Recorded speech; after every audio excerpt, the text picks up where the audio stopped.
Hola niños hermosos y niñas hermosas, espero que estén muy bien. El día de hoy vamos a comenzar a trabajar con una nueva lección. Vamos a dejar ya la lección número 1 de lado, que era la de la independencia de Chile, todo el proceso de independencia.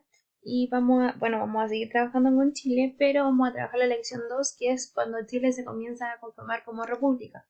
Porque luego de independizarse tienen que comenzar a organizarse para llegar a un proceso en el que ya la sociedad sea más organizada, porque recuerden que la independencia lo que logró es deshacerse de la mano de los españoles, o sea, que los españoles no lo siguieran controlando, ¿ya? Y lo primero que vamos a encontrar aquí es que crean una república conservadora, ¿ya? Cuando hablamos de conservador, recuérdense que se crearon 4 grupos posteriores o 4 formas de organizarse posterior a la independencia de Chile, y dentro de ellos estaban los conservadores y los estanqueros, que los conservadores eran los que querían que todo siguiera tal cual y que la Iglesia y el Estado trabajaran de la mano, y los estanqueros eran los que querían que el Poder Judicial fuera el que tomara como mayor relevancia o importancia dentro de este periodo. Es por esto que se dice que en la batalla del Ircay triunfaron los grupos conservadores y estanqueros.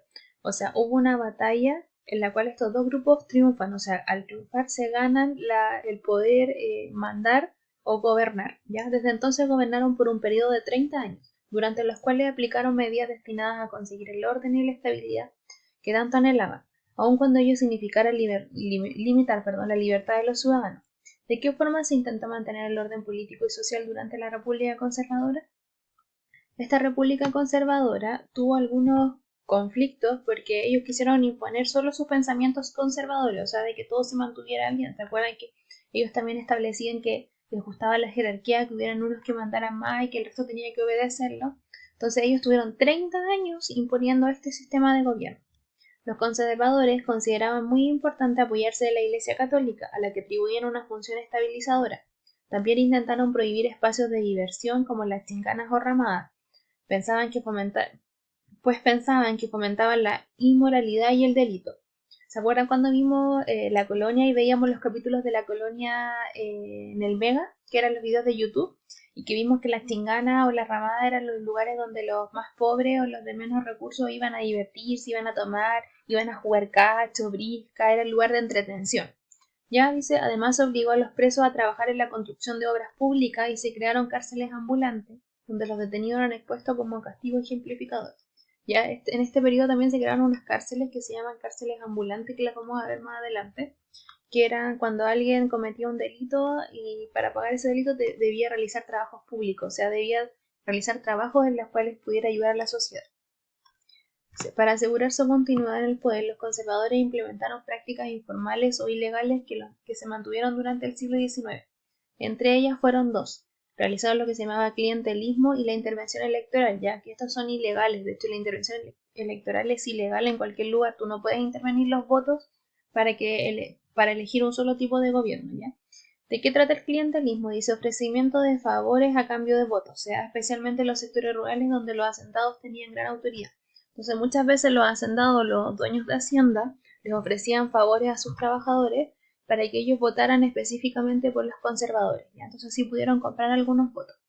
Y la segunda fue la intervención electoral, que manipulaban ilegalmente los resultados electorales por parte de un gobierno. Entonces, dentro de esta intervención electoral vamos a encontrar el documento 3, que son las estrategias para controlar votos. Entonces, ellos, para no perder votos y siempre ir ganando lo que era la República Conservadora, aplicaron tres estrategias para controlar los votos, que fueron 3 tipos de personas o 3 tipos de hombres que se encargaban de ciertas cosas, que eran los apretadores, los compradores y el último eran los inteligentes.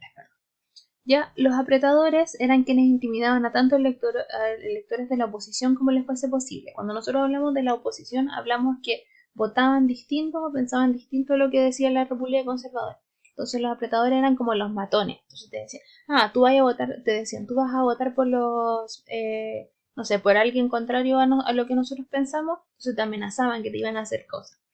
Ya algunos hombres, los inteligentes, que se les consideraba, fueron dispuestos dentro del cerco formado por los apretadores para responder a las objeciones, cuestionar votos e intercambiar señas con los sufragantes, cuyos votos eran comprados. Ya entonces, venía el apretador, te intimidaba, y si ya con esa intimidación tú no quedabas conforme, venía una persona a la que se le consideraba inteligente, o sea, el que tenía el bla bla, venía a convencerte, venía a decirte por qué tú tenías que cambiar tu voto. ¿Ya? Y en el tercer grupo que circulaba entre la gente se encuentran los compradores, ¿ya? Estos eran los que se encargaban de comprar el voto. Entonces a ti te compraban el voto y le daban la seña a otra persona de que tú ibas con el voto comprado. Entonces ya sabían que tú ibas a votar por la República Conservadora. Estas tres estrategias hoy en día en cualquier lugar están prohibidas ya. Nosotros no podemos intervenir electoralmente, o sea, no podemos comprar los votos ni nada de eso. Vamos a la página siguiente. Página 29. Documento 4 dice resistencia. Perdón, verdad que me salté el documento. Los documentos de aquí arriba. Ya. Documento 1 decía religión y tranquilidad. En materias políticas religiosas puede asentarse casi con absoluta seguridad que la uniformidad de religión es el medio más eficaz de consolidar la tranquilidad en la masa de la nación. Ya sabemos que la República Conservadora creía e imponía que la religión y la iglesia debían ser como los que consolidaran la nación o el pueblo, ¿ya? Ellos, la base de todo era la iglesia. Y en el documento 2 encontrábamos lo que se llaman cárceles ambulantes. ¿Ya? ¿Qué están en unas cárceles ambulantes? Eran construcciones así como cuando van los zoológicos a veces, o cuando van los circos con los animalitos. Ya, la gente iba encerrada aquí adentro y la llevaban a hacer arreglos. Por ejemplo, no sé, estaba la calle rota, entonces ellos hacían arreglos para la sociedad para pagar lo que ellos habían hecho. Y siempre amarrados de pies y manos, claramente para evitar que se fueran a arrancar. Ahora sí vamos a pasar a la página 29. En la página 29, en el documento 4, vamos a encontrar algunas prácticas de resistencia al orden conservador, o sea, cosas que se hicieron para resistirse, lo que hizo el pueblo para resistirse al poder conservador, o sea, a las ideologías conservadoras.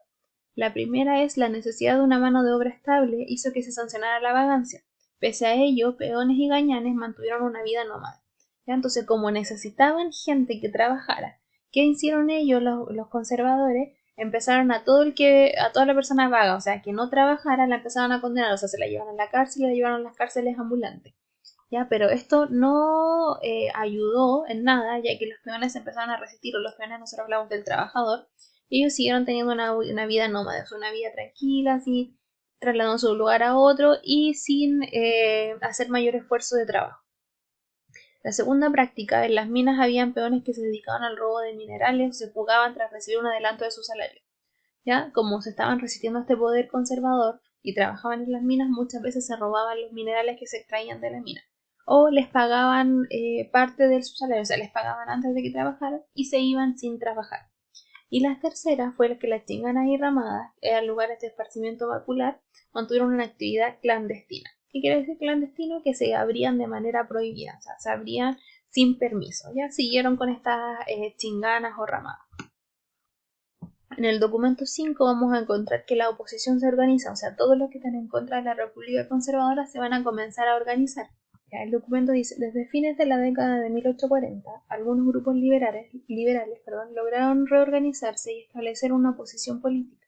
En 1850 se fundó la Sociedad de la Igualdad, organización conformada principalmente por artesanos que se habían propuesto el objetivo de conseguir el desarrollo de los sectores populares. Prontamente sus líderes fueron reprimidos y su existencia fue prohibida. En 1851 la oposición inició un levantamiento armado, el que fue reprimido por el gobierno conservador de Manuel Montt, que no aumentó las medidas represivas. Ya la oposición se organizó, trató de combatir, pero aún así les fue difícil lograr lo que querían. Y luego, en el año 1851, ocurre una revolución, dice la revolución de 1851. La revolución de 1851 estalló en las ciudades de La Serena y Concepción. Este movimiento armado iba dirigido en contra del excesivo autoritarismo y centralismo del país y a favor de una ampliación de la libertad electoral. Los actos revolucionarios fueron aplastados por las fuerzas de gobierno. ¿Ya? Entonces, esta revolución de 1851, que es esta revelación que realiza la oposición, estalla específicamente en La Serena y Concepción, ¿ya? No tuvo frutos porque los conservadores los lograron opacar, pero lo que ellos buscaban era poder que los conservadores salieran y liberarse de todo esto, de todo lo que imponía los conservadores, ¿ya? Aquí tenemos a Francisco Bilbao, que fue el fundador de la Sociedad de la Igualdad, que es la sociedad que se creó cuando la oposición se empezó a organizar. Ahora vamos a trabajar en estas preguntas que aparecen acá. dice, ¿cuáles eran los principales objetivos de los sectores conservadores? O sea, ¿cuáles eran los principales lineamientos? ¿Qué era lo que quería la sociedad conservadora? 2. ¿Qué medidas o políticas establecieron los conservadores para conseguir sus objetivos? ¿Cierto? Los conservadores tomaron algunas medidas o políticas, ya sea legales o ilegales, porque vimos que había muchas que eran ilegales. ¿Cuáles fueron estas medidas que tomaron ellos? Y la 3 dice, ¿cuál fue la respuesta de los sectores populares y opositores ante las políticas adoptadas por los gobiernos conservadores? O sea, ¿cuál fue la posición? ¿Cómo se sintieron y qué hicieron los grupos populares y opositores ante las medidas que estaba tomando la sociedad conservadora? ¿Ya? Y esto sería lo de la República Conservadora. Cariños, que estén muy bien.